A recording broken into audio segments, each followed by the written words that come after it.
Vale, y cambiando un poco así de tema, me gustaría hablar sobre el racismo. ¿Realmente ves que haya tanto racismo como se dice o...?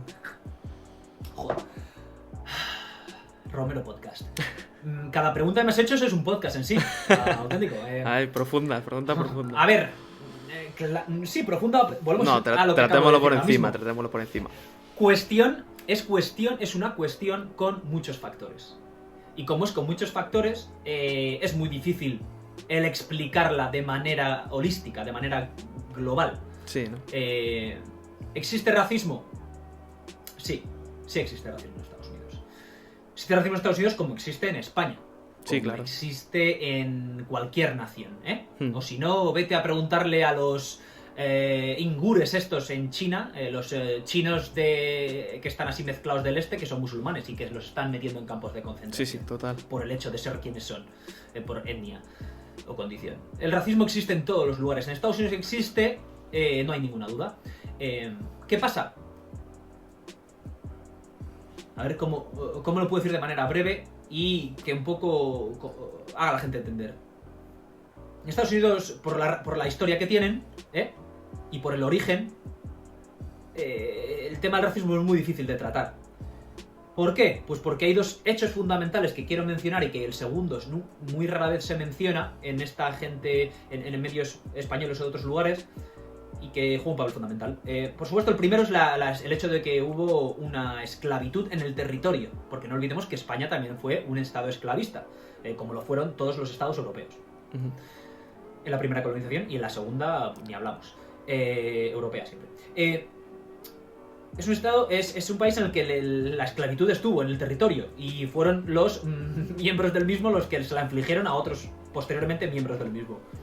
Pero lo que es verdaderamente importante para entender la cuestión del racismo o racial en Estados Unidos hoy en 2020 y en los últimos 70 años, no, 50, 60 años, es lo que, no sé si has oído alguna vez hablar de las leyes, lo que llaman las leyes de Jim Crow.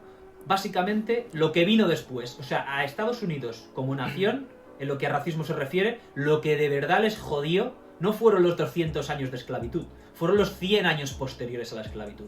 Madrid. Sí, porque fueron medidas así que... ¿Has oído? No, sigue, continúa. Exacto.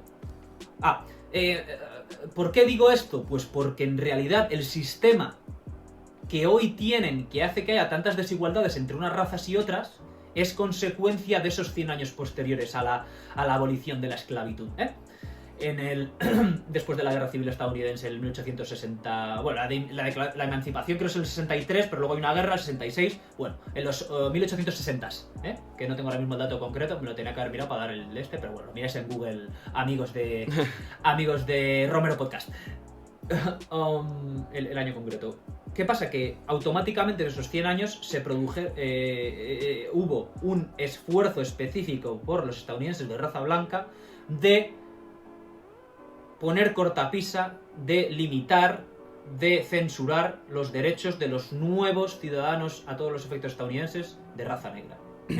Y eso se tradujo en políticas estatales, que es lo que lo llaman las leyes de Jim Crow, que de facto segregaban a la población negra y les hacían ser ciudadanos de segunda. Estoy hablando de limitaciones a la hora de adquirir viviendas, estoy hablando de limitaciones, repito, siempre dependiendo del estado, variaba muy mucho. Claro. No era lo mismo en el sur que en el norte o en el oeste.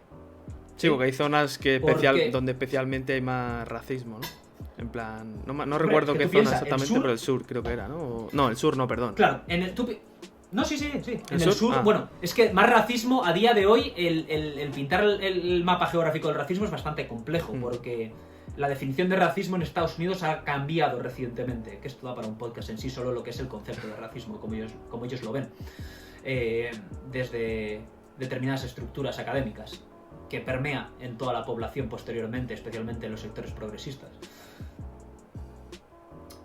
Esos 100 años que se producen desde que se acaba la esclavitud hasta que se aprueba, hasta que se acaba con la segregación, en el 69 ahí con la ley de derechos civiles, ¿no?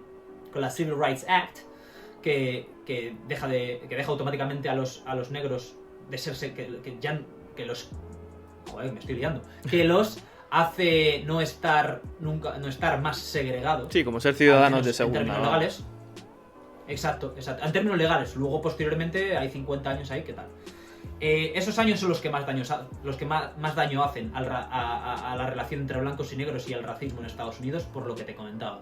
Porque se limitan los derechos por medio de leyes de los ciudadanos negros, y luego también porque la declaración, la emancipación, que se traduce en una nueva enmienda, que es la 13ª enmienda tan famosa, tiene una trampa, como siempre hablamos de estadounidense, lo que dice la trampa. Tiene una trampa porque dice que declara a todos los ciudadanos estadounidenses, sin importar la raza, libres y toda la película, pero automáticamente la siguiente frase es: queda abolida la esclavitud de estos ciudadanos, excepto como castigo por un crimen. Joder. O sea, deja la puerta abierta. ¿Qué pasa? Que en los años posteriores, el caminar por la calle a partir de las 9 de la noche se convirtió en un crimen. Que el no tener documento encima se convirtió en un crimen. Que el estar desempleado, vagrancy laws se llamaban en el sur, en Alabama, recuerdo leer, en Carolina del Norte. Que el ser una persona que sucede que no tiene trabajo, me cago en la puta, era un crimen. ¿Qué pasa? Que adivina a quiénes fueron a los que en un vasto y grosero mayor porcentaje estas leyes afectaron. A la población. Imagínate. Sí, claro. O sea... a los brothers, a los hermanos afroamericanos. Totalmente. Poniéndolos en la cárcel por delitos menores y por delitos muchas veces tremendamente cuestionables, y la cárcel implicaba que al día siguiente estabas picando piedra para construir una carretera. Con 2 cojones, pagándote 5 céntimos la hora. Porque es que encima te dicen, es que eso no es esclavitud, que encima al delincuente le pagamos. Hijo de puta. 5 céntimos. Si le has detenido porque no tenía el DNI encima, y le has metido 6 meses y le estás trabajando de sol al sol ahí en la canícula de Alabama, construyéndote la carretera. Vamos, que disfrazaron un poco la esclavitud y dijeron, bueno, pues ahora ya la hemos abolido, pero... Pero tú piénsalo, ellos siempre se mueven en términos, son muy pragmáticos, los anglosajones y los estadounidenses en particular, y se mueven siempre en términos económicos, y dicen, pero vamos a ver, ok, luchamos una guerra, la perdemos, venga, permitimos la abolición de la esclavitud.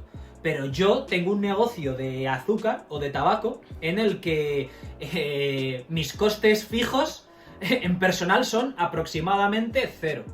Porque no les pago, porque son esclavos. Que no es así tampoco, esto es una broma hasta cierto punto. Porque a los esclavos sí que les daban, les tenían en una casa, claro, y en un chamizo, y les daban de comer, sí, pero les permitían comer parte de la... Sí, pero que te cuesta... O sea, son esclavos, no hay sueldo. Es una diferencia... Esclavos, sueldo 0. Sí, claro. Les mantenían pues porque eran como sus mascotas, pues, por así decirlo, vamos.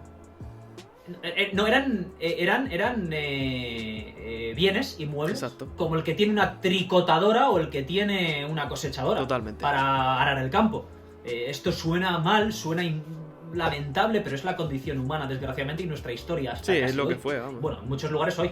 Exacto. Y el ignorarlo sería cometer un error, porque es solo conociendo el pasado que podemos quizá evitar que los errores se produzcan en el presente y en el futuro. Toda la razón.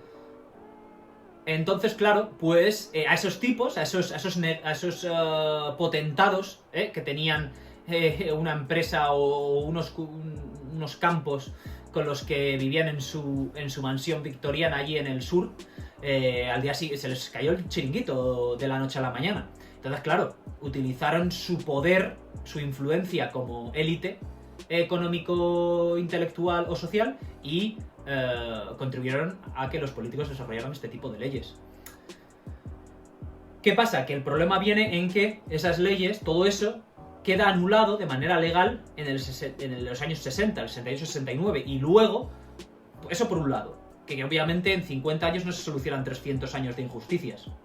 Por ahí viene la conflictividad social que vemos hoy y el origen de que la gente diga que a los negros se les trata mal y que tienen unas condiciones de ciudadanos de segunda. Es una consecuencia directa de estos 300 años, pero especialmente de los 100 que te acabo de describir. Luego también es importante reseñar que no se corta la segregación y ya no pasa nada más. Sí que es cierto que desde el gobierno hay lo que llaman a lo largo de los siguientes 50 años, Affirmative Act Laws. Hay leyes de Affirmative Action que que intentan revertir esto, y hay un montón de programas en los que se pone mucho dinero por parte del Estado para intentar revertir esa situación y crean pues lo que llamamos en España viviendas de protección oficial, intentan dar oportunidades, etcétera, pero el hecho está en que eso no ha surtido el efecto que querían, puedes decir, ha fracasado incluso, pero no ha surtido el efecto que esperaban y las desigualdades continúan. Entonces, para concluir con esto, bajo mi punto de vista, por lo que he podido leer de autores de ambos lados, por lo que he podido ver y sentir en la población negra, especialmente, que es con los que más intento hablar de este tema, y en menor medida blanca, al final es una cuestión socioeconómica el problema que tienen. Claro. ¿Que tiene una índole racial? No hay duda. Pero, en realidad, el conflicto se produce porque hay un porcentaje muy alto de población negra que es pobre. ¿Son pobres porque el Estado es racista? No necesariamente. Es que pero el racismo que vino antes... complejo. Es un tema que lo que dices tú, que da para 3 podcasts, vamos. Claro, ¿y cómo lo solucionas? Sobre todo el buscar una solución, que es lo que quiere la gente, ¿no? Exacto. Los blancos, que es que hace mucho tiempo la esclavitud se acabó en el 1866. Sí, pero no se acabó la esclavitud. Volvemos a los monologuistas.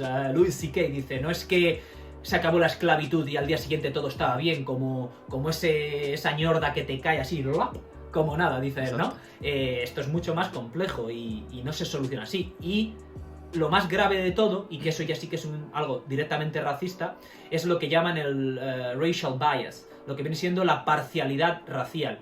Es decir, que viene un chavalito negro con una sudadera de gorro puesta, este me va a robar, me cambio de acera. Eso es racismo.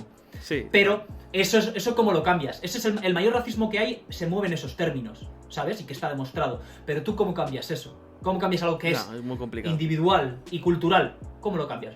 Solo con educación y con paso de generaciones. Bajo mi punto, esta es mi opinión ya. Sí, con el tiempo. Sí, que hago. Y con la educación también. Sí, claro. Entonces, que exista Black Lives Matter no me parece mal, me parece bien. Quizá no le hubiera puesto a lo mejor ese título o puedes cuestionarte determinados actos, pero que exista para mí es fundamental.